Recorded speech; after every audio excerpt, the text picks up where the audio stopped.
Alors, nous parlons d'abord du massacre du 28 septembre 2009 en Guinée.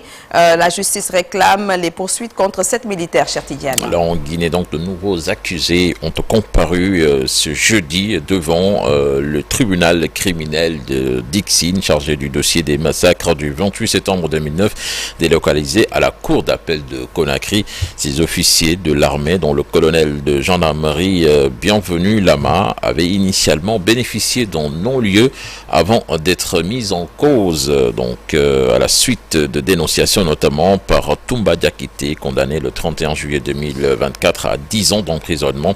Depuis novembre 2022, ils sont poursuivis pour des faits présumés de meurtre et d'assassinat liés aux violences commises au stade de Conakry. En France, les domiciles parisiens de Rachida Dati, ses anciens bureaux de la mairie du 7e arrondissement de Paris et le ministère de la Culture ont été perquisitionnés ce jeudi par des policiers spécialisés dans la corruption et les infractions fiscales et financières. Ces perquisitions auraient pour but de déterminer si l'actuel ministre de la Culture a été rémunéré par le fournisseur d'énergie GDF Suez, aujourd'hui Engie, en 2010 et 2011, alors qu'elle était élue au Parlement européen. Direction le Mali, à présent avec la coalition des forces pour la République conduite par l'imam Diko qui enregistre ses premiers ralliements.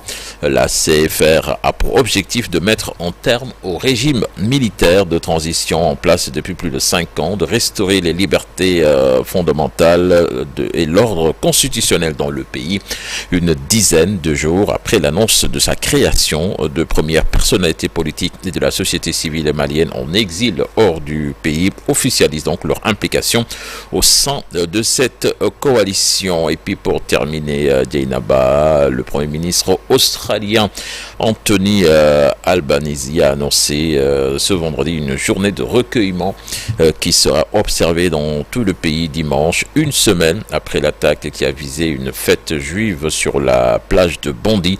Les autorités du pays continent cherchent à répondre au choc et l'émotion provoquée par l'attentat antisémite qui a fait 15 morts, soit la pire tuerie en Australie depuis plusieurs décennies. Merci beaucoup, cher Tidiane Diawo. Un réel plaisir de te retrouver donc tout à l'heure pour également la version Wolof. mbokk yi gërëmati leen ci ni ngeen àndee ak télévision Futur Média Info Matin.